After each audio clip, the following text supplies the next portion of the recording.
अंजुमन इस्लामिया के अध्यक्ष पद्मश्री डॉक्टर जहीर काजी जी, मेरे मित्र हमारे नागपुर के प्रसिद्ध ऑर्थोपेडिक सर्जन और जिन्होंने हमारे नासिक की जो आरोग्य विद्यापीठ है, यूनिवर्सिटी है, उसका नेतृत्व करते हुए बहुत अच्छे इनिशिएटिव किए हैं, ऐसे संजीव चौधरी। आज आप सबको जो डिग्रियां हासिल हो रही है, उस इंस्टीट्यूट के प्रमुख मेरे मित्र अनीस अहमद जी, सभी रिस्पेक्टेबल डिग्निटरीज और सभी मेरे मित्रों, भाइयों और बहनों, सबसे पहले मैं आपको ये जो डिग्री आज हासिल हो रही है, इस उपलक्ष्य में हृदय से बहुत बहुत अभिनंदन करता हूं। आप सबका बहुत बहुत धन्यवाद करता हूं। हमारी शिक्षा जो है वो पूरी करने के बाद जब हमको कोई डिग्री हासिल होती है तो हमारे लाइफ के लिए एक बहुत बड़ी अचीवमेंट होती है। जैसे हमारे लिए अचीवमेंट होती है, वैसे हमारे पिता, माताजी, हमारा परिवार हमें ये डिग्री हासिल करने के लिए जो खर्चा करता है, जो मेहनत करता है, परिश्रम करता है और एक सपना देखता है कि मेरा लड़का लड़की ये आगे चलकर पढ़कर बहुत बड़ी होगी। जब आप डिग्री हासिल करते हैं तो उनको भी इसकी बहुत बड़ी खुशी होती है। एजुकेशन जो है वो बहुत महत्वपूर्ण है। डॉक्टर बाबा साहब आम्बेडकर जी ने शिक्षा का वर्णन किया है। उन्होंने कहा कि यह टाइग्रेस का मिल्क है, वाघिणी का दूध है, यानी इतनी ताकत है इसमें। और इसलिए हम सबको शिक्षा में अगर हम एक प्रकार से डिग्री हासिल करते हैं तो हम अपने पूरे परिवार को आगे ले जाने की एक ताकत, शक्ति हमारे बीच में निर्माण होती है। ये जो डिग्री हासिल होती है इसका संबंध ज्ञान से है, नॉलेज। और मैं अक्सर दो बातों के बारे में हर समय जिक्र करता हूं और मेरे याद रखता हूं। दो बातें जो है, दो फिलॉसफी है कि एक innovation, entrepreneurship, science, technology, research, skill and successful practices, we name it as knowledge, and conversion of knowledge into wealth. ये हमारा भविष्य है। दूसरी जी फिलॉसफी है कि no material is waste and no person is waste. It is depending upon the appropriate technology and appropriate vision of the leadership that you can convert waste into wealth। और इसलिए ये जो नॉलेज है, इसके भरोसे हम बहुत प्रगति और विकास कर सकते हैं। और इसलिए मैं विशेष रूप से अनीस भाई को पता है, पर डॉक्टर जहीर साहब को बताऊंगा कि मैं जब महाराष्ट्र में MLA था तो मुझे भी एक इंजीनियरिंग कॉलेज मिला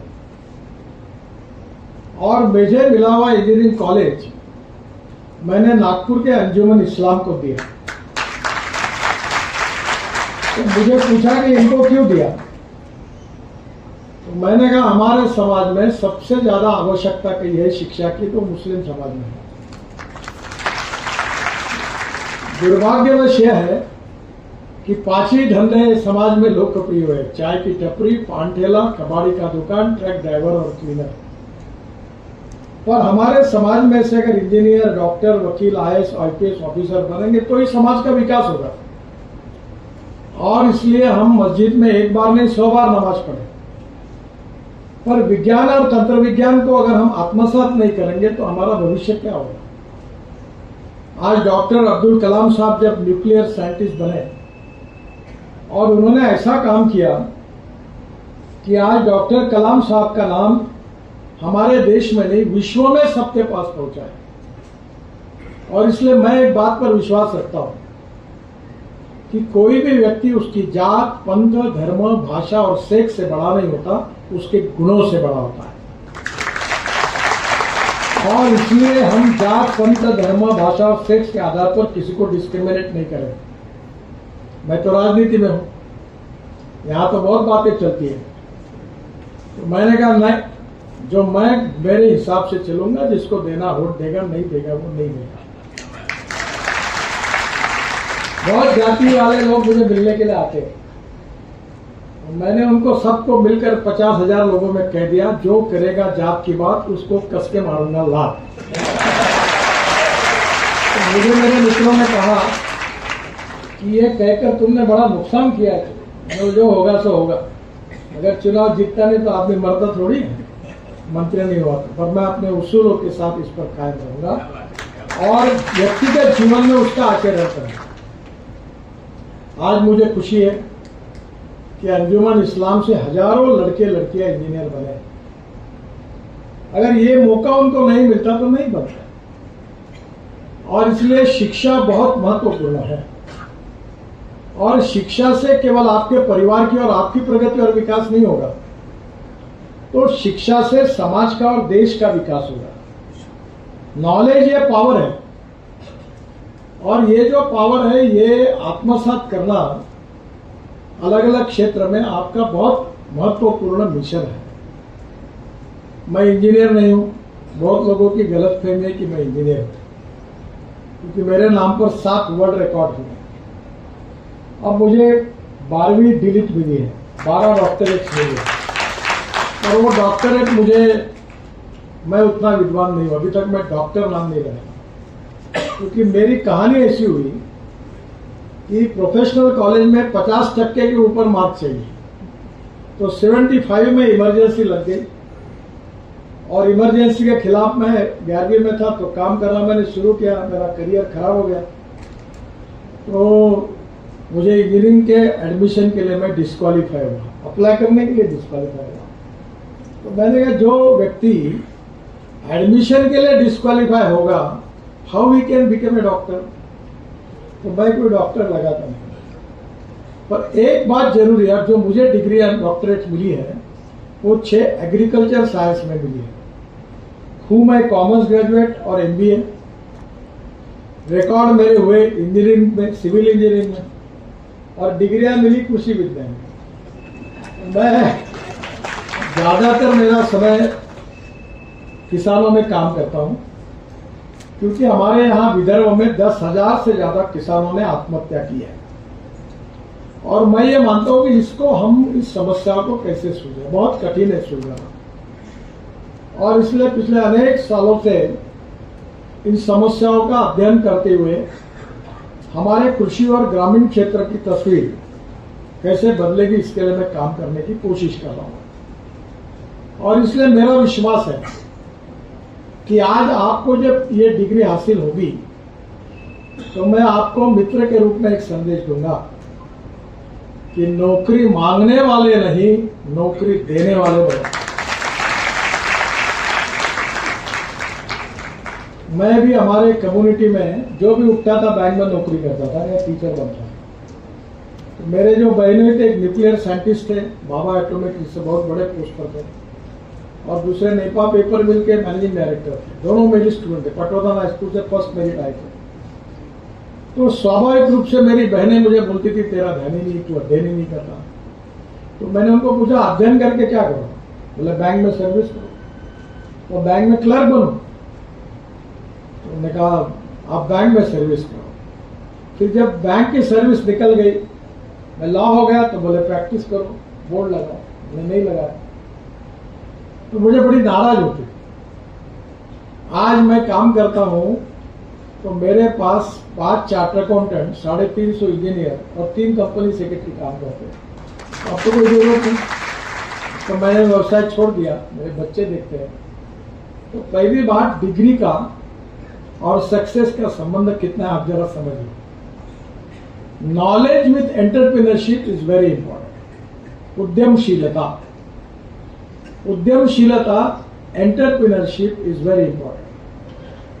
और एंटरप्रेन्योरशिप जो होती है, resources very important, knowledge is most important, and entrepreneurship is very very important. Your initiative with the dynamic leadership, with the conversion of knowledge to wealth, is going to give you the big result which is going to change your future. आपके भविष्य को बदलने के लिए इसका उपयोग करिए। अभी हमारे देश की स्थिति ऐसी है कि we are the fastest growing economy in the world. The dream of the prime minister to make Indian economy a third largest economy in the world, $5 trillion की इकोनॉमी बनाना। अब what is the mission? The most important mission for the country is how we are going to increase our export and how we are going to reduce our import is the basic mission for all of us. And the pharmaceutical industry is the most important industry for the country. और आज मैं आपको बताता हूं कि पूरे world में हमारा बहुत बड़ा एक्सपोर्ट है। अब बल्क ड्रग जो है वो भी हमारे यहाँ बनने लगा है। मैं विशाखापट्टनम में मैं जब एमएसएमई का मंत्री था तो मैंने मेडिकल डिवाइसेस पार्क तैयार किया। अब उसका एक्सपोर्ट है 40,000 करोड़। आंध्र प्रदेश में 2 बार मैं वहां गया। सब लोग अब बड़े बड़े उद्योगपति बन गए। तो मुझे उन्होंने कहा कि आपके लिए हमको कुछ करना है। तो मैंने कहा मुझे तो कुछ नहीं चाहिए। तो ये जो सीनियर सिटीजन है जो उनके कान से सुनने में नहीं आता, तो अभी तक नागपुर शहर में मैंने 2,500 लोगों को फुकट में मशीन लगा के दी। तो उन्होंने मुझे वो 2,000 रुपए में मशीन दी। उसकी बाजार में कीमत 80,000 रुपए। फिर कोविड के समय मैंने 500 वेंटिलेटर डोनेट किए। डॉक्टर साहब को पता है। और वो उस समय वेंटिलेटर की कीमत 6 से 7 लाख रुपए थी और मुझे वेंटिलेटर मिला 47,000। और जितने वेंटिलेटर मैंने बांटे पूरे विदर्भ में एक भी खराब नहीं हुआ। फिर ऑक्सीजन कॉन्सेंट्रेटर, अनेक इक्विपमेंट मिली। फिर वो ऑक्सीजन के सिलेंडर मिले। इतना नहीं, मैंने अनेक हॉस्पिटल में, Mayo hospital, medical college, AIIMS, Chandrapur और अनेक प्राइवेट हॉस्पिटल में, शायद डॉक्टर साहब के भी मैंने लगाया। ये ऑक्सीजन के मैंने मशीन लगा दिए डोनेशन में। डॉक्टर साहब के इसलिए लगाया कि ऐसे डॉक्टर है जो अनेक गरीबों की फुकट में सेवा करते हैं, 1 रुपए में नहीं। और सुबह से लेकर रात तक काम करते हैं, 2-3 बजे तक, रात 4 बजे तक, किसी को पैसे नहीं मांगते। तब मैंने कहा तो डॉक्टर बोले मुझे जरूरत नहीं, मतलब तुमको नहीं पर मुझे है। मैं तुमसे फुकट में इतने काम करवाता हूं, मुझे शर्म आती है, आप इतना ये मशीन लगा लो। मैंने जबरदस्ती इनके भी हॉस्पिटल, ऐसे 10-12 ये भवानी हॉस्पिटल, बहुत हॉस्पिटल में लगाया ऑक्सीजन प्लांट। और ये सब उन्होंने दिए। अभी मैंने कमाल टॉकीज चौक में मेरी माँ के स्मरणार्थ एक बहुत बड़ी बिल्डिंग बनी, वहां कुछ जगह पड़ी थी, उन्होंने दी। और वहां में ये MRI, CT scan, pathology laboratory, dialysis की शुरुआत कर रहा हूं। अब MRI अगर मार्केट में जाते हैं तो 12,000 रुपए लगते हैं। तो हमने तय किया हम MRI 800 रुपए में देंगे। बहुत बढ़िया। CT स्कैन के लिए 6,000-7,000 रुपए लगते हैं, हम 600 रुपए में देंगे। डायलिसिस 200 रुपए में करेंगे। पैथोलॉजी लेबोरेटरी में कभी कभी 18,000, 20,000, वो पूरा हम 200 रुपए में करके देंगे। पर इंटरनेशनल स्टैंडर्ड की लेबोरेटरी बना, क्वालिटी के साथ कॉम्प्रोमाइज नहीं। वो सब इक्विपमेंट मुझे उन्होंने डोनेशन में CSR में दिए। मैं आपको ये मानता हूं कि नॉलेज इंपॉर्टेंट है, वेल्थ इंपॉर्टेंट है। और वेल्थ में पूरी कमाने के बाद जो गरीब है, शोषित है, पीड़ित है, जो सामाजिक, आर्थिक, शैक्षणिक दूसरे से पिछड़े हुए हैं, उनकी मदद करने में आपको आगे आना होगा। आपको शायद पता नहीं है कि अजीज प्रेम जी करके IT सेक्टर के बहुत बड़े व्यक्ति, अभी उनकी उम्र हो गई, मुझे मिलने के लिए बेंगलोर से आए थे। बहुत बड़े व्यक्ति, जलगांव जिले में अमलनेर के, और आज उनका वर्ल्ड में नाम है। आज उनकी जो कंपनी है वर्ल्ड में नाम है। प्रगति और विकास करने के लिए कोई जात, पंथ, धर्म, भाषा, सेक्स की जरूरत नहीं है। जिसमें दम है वो करता ही है। पानी का एक सिद्धांत है आर्किमिडीज का कि कोई भी चीज आप पानी में फेंको उतना ही पानी ऊपर आएगा जितना उसका वजन है। तुम कितना ही नाटक करो कितने भी तुम्हारे फोटो लगाओ, कितना भी बैंड बजाओ, लोग समझ जाते हैं कि तुम कैसे हो। जरूरत नहीं है पॉलिश करने की। पीतल पर कितना भी पॉलिश किया तो भी सोना नहीं बनता, थक जाओगे आप। सोना सोना ही होता। हमारे जीवन में जो नॉलेज हासिल होगा उसका उपयोग हमारे जीवन में कैसे करना ये आपको तय करना। आपके टीचर्स और आपकी संस्था ने डिग्री हासिल करने तक आपको पहुंचाया। अब आगे क्या जो कुछ चलना है वो आपको चलना है, और वो चलते समय पहले अपने लिए तो जरूर सोचना ही होगा। Because no philosophy can be taught to empty stomach. पर हम अपने लिए कमाने के बाद जो गरीब है, पीड़ित है, शोषित है, दीन है, दुखी है, उनके लिए हम क्या कर सकते हैं, और उनका आशीर्वाद बहुत बड़ा होता है, और वो आशीर्वाद आपके जीवन में आपको बहुत उपयोगी होगा। और ये जो फील्ड है फार्मेसी का, आने वाले समय में वर्ल्ड में हमारा देश बहुत तेजी से प्रगति कर रहा है, और दुनिया में जो सबसे अब ताकतवर देश है उससे दुनिया के देश अब उससे व्यवहार करना नहीं चाहते। और इसलिए आने वाले समय में हमारे देश में बहुत बड़ा पोटेंशियल है एक्सपोर्ट का। इंपोर्ट को कम करना और एक्सपोर्ट को बढ़ाना, यही तो नेशनलिज्म है। जैसे बात की इन्होंने कि मैं पेट्रोल डीजल में, फॉसिल फ्यूल में 23 लाख करोड़ रुपए हमारे देश के बाहर जाते हैं। तो मैंने तय किया कि हमारे देश के किसान अन्नदाता नहीं, ईंधनदाता बनेंगे, ऊर्जादाता बनेंगे। अभी डांबर भी बन गया, नागपुर जबलपुर में एक अच्छा रोड भी बनाया जो किसानों के डांबर से बना, और वो हाइड्रोजन दाता बनेगा। ये सब हो गया। मेरे पास गाड़ी आई है बाहर, कार्यक्रम खत्म होने के बाद जरूर देखिए। वो गाड़ी है टोयोटा कंपनी की इनोवा, तो पॉपुलर गाड़ी है, पर वो पेट्रोल पे नहीं चलती, डीजल पे नहीं। 100% मक्के से, चावल से, शुगर के जूस से, मोलाइसिस से बायो इथेनॉल बनता है, उसके ऊपर चलती है। और पेट्रोल का भाव है 120 लीटर, इथेनॉल का भाव है 60 रुपए litre. Pollution zero, petrol diesel का पोल्यूशन होता है। और ये गाड़ी चलते चलते 60% बिजली तैयार करती है। तो 120 रुपए पेट्रोल जब आप यूज करोगे तब उतने ही माइलेज के लिए इथेनॉल यूज करोगे, उसकी कीमत है 25 रुपए। Pollution zero, import substitute, cost effective, pollution free और इंडिजिनियस। अब मोटरसाइकिल भी बजाज, टीवीएस, हीरो, होंडा सबकी बन गई। अब गाड़ियां भी Tata, Mahindra, Suzuki, Toyota, Hyundai सबकी आ गई। और इथेनॉल के पंप भी शुरू हो रहे हैं। तो धीरे धीरे हमें पेट्रोल इंपोर्ट करने की जरूरत नहीं पड़ेगी। अब हवाई जहाज का ईंधन भी किसान बना रहा है। पानीपत में हमने जो परल ये राइस स्ट्रॉ जलता है, उससे 1 lakh litre ethanol, 150 tonne bitumen और 78,000 ton per year bio aviation fuel यानी हवाई ईंधन भी बनाया है। तो रिसर्च एंड टेक्नोलॉजी के आधार पर हम दुनिया में कहीं भी जा सकते हैं, जिसका उल्लेख अनिल भाई कर रहे थे। हमारा 1 एकड़ में 4 टन संतरा होता है, और मैं अभी स्पेन में गया था, वो 1 एकड़ में 25 से 30 टन होता है, यानी हमसे 8-9 गुना ज्यादा। और हमारा किसान अगर 5 गुना करेगा तो पूरे विदर्भ में 5,000 करोड़ का संतरा होता है।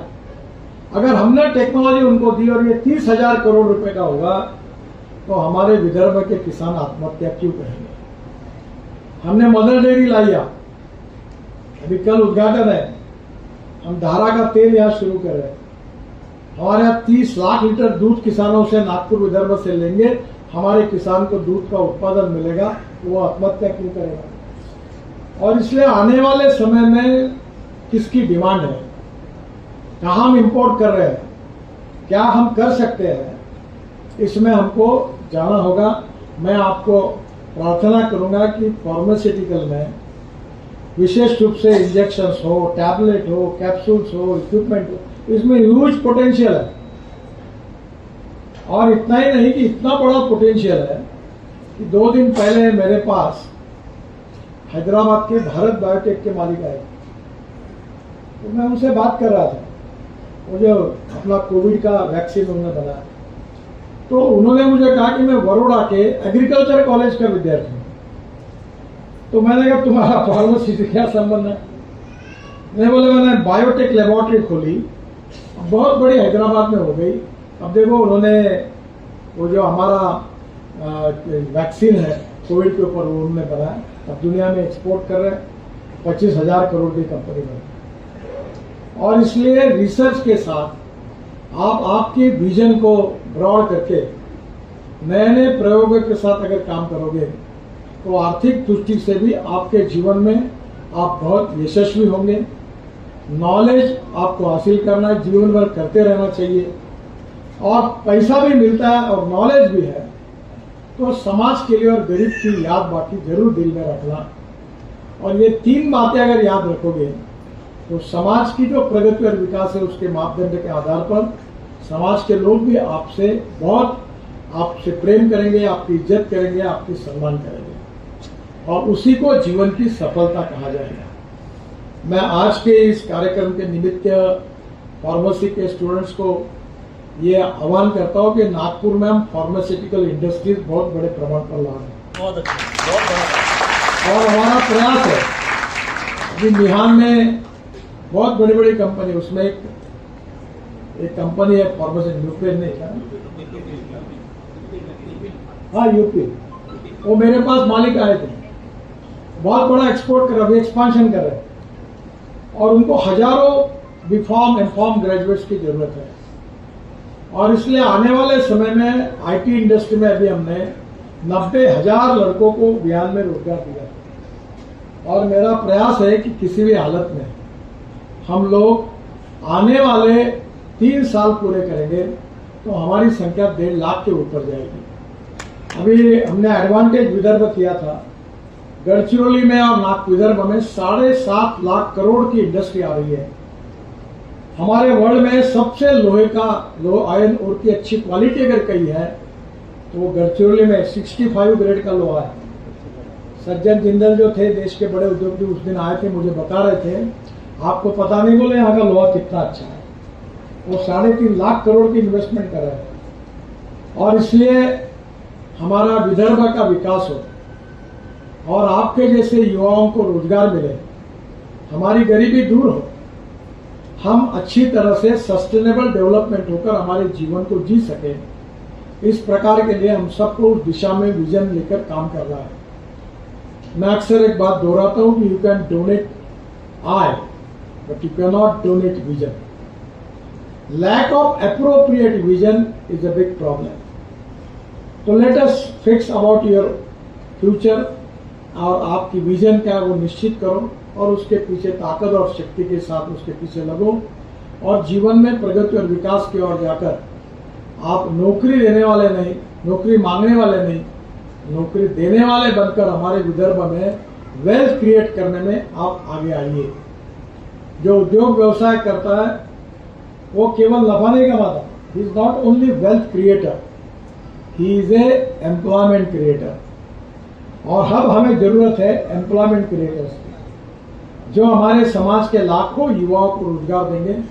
और वहां के अनुभव के साथ आप भी इसी प्रकार से अपने उपक्रम को शुरू करके यशस्वी होकर आगे काम करें, ताकि हमारा समाज, हमारा देश दुनिया में एक बड़ी विश्व में शक्ति बने, ताकत बने। इसमें आप सबका योगदान बहुत महत्वपूर्ण है। आज की जो डिग्री मिली है उसके आधार पर आपके उज्जवल भविष्य की कामना करता हूं। आपको बहुत बहुत शुभकामनाएं देता हूं, और भगवान अल्लाह आप सबका भला करे और आप जीवन में यशस्वी हो, यही दुआ मांगता हूं। बहुत बहुत धन्यवाद। नमस्कार।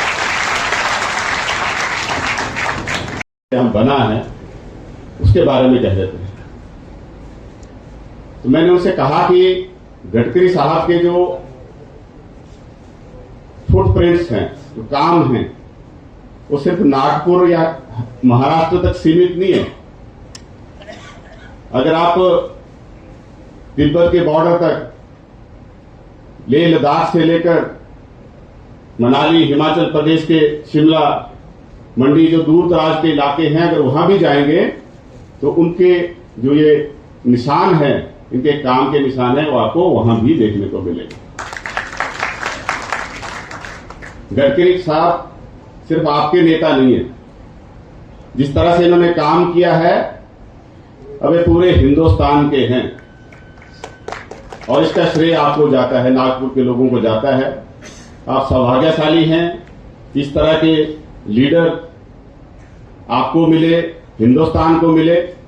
और मैं ऐसी कामना करता हूं कि हर मंत्री, हर नेता अगर गडकरी साहब की तरह सोचे और काम करे, सिर्फ भाषण ना दे बल्कि इनकी तरह एक एक्शन ओरिएंटेड हो, तब जाके हमारा देश जो है वो विकसित राष्ट्र बनेगा। हर व्यक्ति को फिर आगे बढ़ने का मौका मिलेगा, अच्छी जिंदगी जीने का मौका मिलेगा। मुझे याद है, मैं बहुत साल पहले, करीब 10 साल पहले, हमारे ट्रांसपोर्ट मिनिस्टर होते थे जीएस बाली जी, उनको भी इनका बड़ा आशीर्वाद रहता था। आज उस दुनिया में नहीं है। उनके साथ में 2 बार आदमी गडकरी जी से मिला और ये इतने उदार दिल हैं कि एक बार लोकसभा के अंदर, क्योंकि ये जिस तरह की सोच रखते हैं, जिस तरह से काम करने में विश्वास रखते हैं, वो भी इन्हीं की तरह के थे और इन्होंने लोकसभा के अंदर भी एक बार उनका उदाहरण देके जो है वो प्रशंसा की थी। आज पक्ष विपक्ष किसी पार्टी के हों, समाज के किसी सेक्शन के लोग हों, गडकरी जी को अपना आदर्श मानते हैं। और ये जो हाईवेज इन्होंने बनाने का काम शुरू किया है, मेरे अपनी कंस्टिट्यूंसी को जो लिंक करता है चंडीगढ़ से मनाली हाईवे के ऊपर, वो 2013 में शुरू हुआ, लेकिन बीच में जो था वो बंद हो गया। हमें लगा कि शायद वर्षों तक ये लटका रहेगा, लेकिन हम इनका धन्यवाद करेंगे कि इन्होंने इनिशिएटिव लिया और वार फ्रंट पे लड़का जो है फ्रंट पे आके जो है उसको निर्देश दिए और एक ऐसा समाधान निकाला कि आज जब आप कीरतपुर से, चंडीगढ़ से जब आप कीरतपुर होते हुए मनाली से आगे केलांग तक जाते हैं, जहां पे पहुंचने के लिए पहले आपको 16 से 18 घंटे लगते थे, आज आप वहां पे 8 घंटे में जो है वहां पहुंच सकते हैं और बिना इंटरप्शन के। पहाड़ों में नहीं तो सिकनेस रहती है, रोड सिकनेस, पहले ऊपर जाओ फिर नीचे आओ। अब इतना बढ़िया रोड बना है सर, आपकी वीडियो आप उसका वीडियो जो था आपके सोशल मीडिया हैंडल पे भी आपने शेयर किया था और मुझे लगता है जितना उसको लाइक किया होगा उतना शायद किसी ने नहीं किया। और टनल्स का और ब्रिजेस का ज्यादा से ज्यादा इस्तेमाल हुआ और उसने जहां पे हमारा जो फ्रेजाइल पहाड़ हैं, जहां वहां के पर्यावरण को सुरक्षित रखने का भी काम किया, वहीं पे जो है लोगों की जो राइडिंग क्वालिटी है वो भी इंप्रूव हुई है। और अच्छे सड़कों से ना सिर्फ हमें हमारी जर्नी एंजॉयबल होती है, बल्कि ये आर्थिक गतिविधियों को बढ़ाने में बहुत मददगार होता है। हमारे आज ये जो हाईवे बड़ी स्पीड से बन रहे हैं, जिसका वर्णन इनके कई बार भाषण में देखने को मिलता है, सुनने को मिलता है कि एक दिन में कितना बन रहा है, प्रति घंटे कितने किलोमीटर जो है हाईवेज बन रहे हैं। मैं समझता हूं कि जो ट्रांसफॉर्मेशन है ये हिंदुस्तान की आर्थिक स्थिति को मजबूत करने के लिए, एक अच्छी राइडिंग क्वालिटी देने के लिए और हिंदुस्तान को की एकता और अखंडता को बढ़ाने के लिए, क्योंकि हम एक दूसरे से जितने निकटतम, जितनी हमारी डिस्टेंस जो जियोग्राफिकल डिस्टेंस है जितना कम होता है, कम दूरी में हम एक जगह से दूसरी जगह पहुंचने में कामयाब होते हैं, उतना ही हम नेशनल इंटीग्रेशन को सुदृढ़ करते हैं। इसका काम उन्होंने किया है। दूसरा जो अनीश भाई ने कहा कि इथेनॉल, इलेक्ट्रिक व्हीकल, ये सारा इनिशिएटिव इन्होंने लिए और मैंने एक बार इनका वीडियो जो था वो मैं देख रहा था, उसमें इन्होंने कहा कि हम एक ऐसे कुछ केमिकल्स और उसमें सीमेंट मिला के जो है कच्ची मिट्टी के भी जो है उसको कंसोलिडेट करके जहां पे पक्के रोड की तरह रोड बन जाएगा। आज हम देख रहे हैं कि मेरी कंस्टिट्यूंसी के अंदर भी जो एफडीआर टेक्नोलॉजी है उसके तहत जो है 2 रोड बन रहे हैं सर, और बहुत अच्छा काम, क्वालिटी वर्क जो है वो उसके तहत हो रहा है। इसके अतिरिक्त जो स्क्रैप व्हीकल, जो न सिर्फ उसमें राइड करने वालों के लिए खतरा होता था, बल्कि दूसरे व्हीकल्स के साथ भी एक्सीडेंट का, पर्यावरण के लिए नुकसान होता था, पेडिस्ट्रियन के लिए नुकसान होता था। इन्होंने एक बड़ा सख्त निर्णय लिया कि 15 साल से ज्यादा एज के जो व्हीकल हैं उनको स्क्रैप डिक्लेयर करने का आज गवर्नमेंट सेक्टर में जो है वो इम्प्लीमेंट हो गया है। इस तरह के और जो मोटर व्हीकल एक्ट में संशोधन करके जो वायलेटर्स हैं उनको पनिशमेंट देने का और उनको सही तरीके से जो है वो सही रास्ते पर लाने के लिए जिस तरह से कदम उठाए हैं वो काबिल तारीफ हैं। और मैं समझता हूं कि इसका लॉन्ग टर्म बेनिफिट जो है वो हमारे देश को मिलेगा, समाज को मिलेगा। मैं आप इस मौके पर जो बच्चे आज ग्रेजुएट यहाँ पे पास आउट हो रहे हैं, मैं उनसे कहूँगा कि आपकी प्रोफेशनल लाइफ की ये शुरुआत है। अभी तक आपके पेरेंट्स ने आपके लिए बहुत कुछ किया। आप एक प्रोटेक्टिव एनवायरनमेंट में जो था वो पढ़ाई कर रहे थे। अब लाइफ के रियल चैलेंजेस जो हैं वो आपको फेस करने हैं और कई तरह की चुनौतियां आपके सामने आएंगी। आप उन चुनौतियों का डटकर मुकाबला करें। सबसे बड़ी बात है कि आपके अंदर आत्मविश्वास होना चाहिए और अपने काम के प्रति जो है वो सिंसियरिटी होनी चाहिए, ईमानदारी होनी चाहिए। अपना काम जब आप अपनी पूरी इंटेग्रिटी के साथ करेंगे, सही तरीके से करेंगे, क्योंकि कई तरह के एनवायरमेंट्स भी कई जीवन में आती हैं, उससे ऊपर उठते हुए अपना सेल्फ इंटरेस्ट ना देखते हुए पूरे समाज का इंटरेस्ट आप देख के काम करेंगे तो निश्चित तौर पे आपके प्रोफेशन को वो बड़ी ऊंचाइयों पे ले जाएगा और आपके कॉलेज का भी नाम रोशन करेगा और आपके माता पिता का भी नाम उसमें रोशन होगा। आप चाहे वो मैन्युफैक्चरिंग सेक्टर में जाएं, आज फार्मा इंडस्ट्री में बहुत अच्छे फार्मासिस्ट की जरूरत है, जहां क्वालिटी एश्योरेंस से लेकर आपका जो उसका पूरा मैन्युफैक्चरिंग चैनल है उसको स्मूथ करने के लिए अपना योगदान देना है। चाहे वो रिसर्च में जाएं, उसके लिए आपको ड्रग डिस्कवरी के ऊपर जाना है। आज हिंदुस्तान के अंदर बहुत कम ऐसी ड्रग्स हैं जिनका पेटेंट हिंदुस्तानियों के नाम से है। आज हमने जेनेरिक जो मेडिसिन है उसके ऊपर तो बहुत अचीवमेंट्स हमारी हैं, लेकिन जो ओरिजिनल डिस्कवरीज हैं उसके ऊपर बहुत ज्यादा काम करने की जरूरत है और आप जो हमारी भावी पीढ़ी है, आप लोग इस काम को अच्छे से करेंगे, ऐसी हम कामना करते हैं।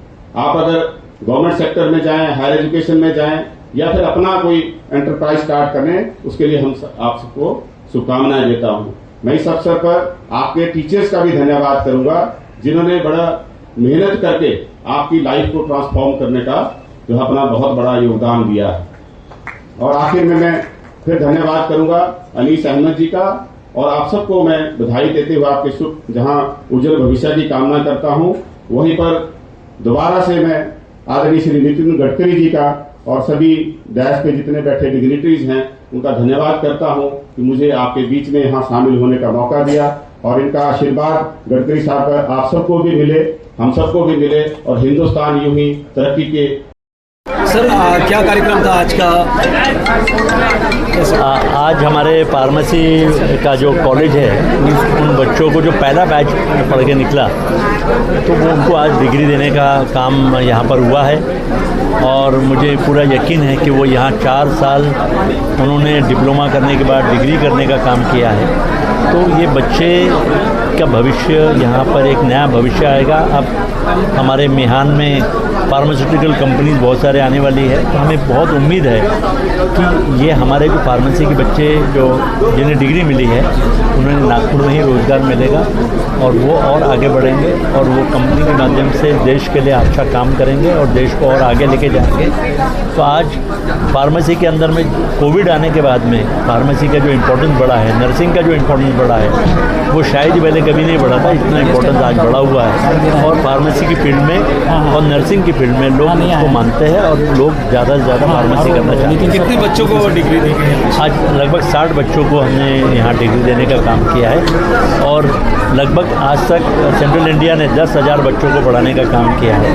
10,000 बच्चे जिसमें से 1,500 टीचर्स हमारे बने हैं, कम से कम 2,000 हमारे फार्मेसी के बच्चे पढ़ के निकले हैं और 99% बच्चे आज जॉब कर रहे हैं। जैसे कि नितिन गडकरी जी भी आपके प्रोग्राम में आए थे तो कितना असर पड़ेगा इन बच्चों के दिल और दिमाग पे? देखिए ये आज गडकरी साहब के साथ में जो उनके हाथ से डिग्री मिली है तो बच्चे की हौसला अफजाई हुई है, बच्चे को हिम्मत बढ़ी है और ये बच्चे कल जाके पूरी हिम्मत के साथ और आगे काम करेंगे। इनके माँ बाप ने इनको ज़िंदगी भर मेहनत करके पढ़ाया, डिग्री दिलाया, तो इससे इनका भविष्य बहुत अच्छा बनेगा, ये मेरा पूरा विश्वास है। आगे क्या कहना चाहते हैं उन बच्चों को जो यहाँ से निकलने वाले हैं, जाने वाले हैं? उनको हम अच्छे से अच्छा प्लेसमेंट दिलाने की कोशिश करेंगे और अच्छी जगह इनको रोज़गार दिलाएंगे और जो बच्चे पोस्ट ग्रेजुएशन करना चाहते हैं, पीजी करना चाहते हैं, उनको पोस्ट ग्रेजुएशन कराएंगे।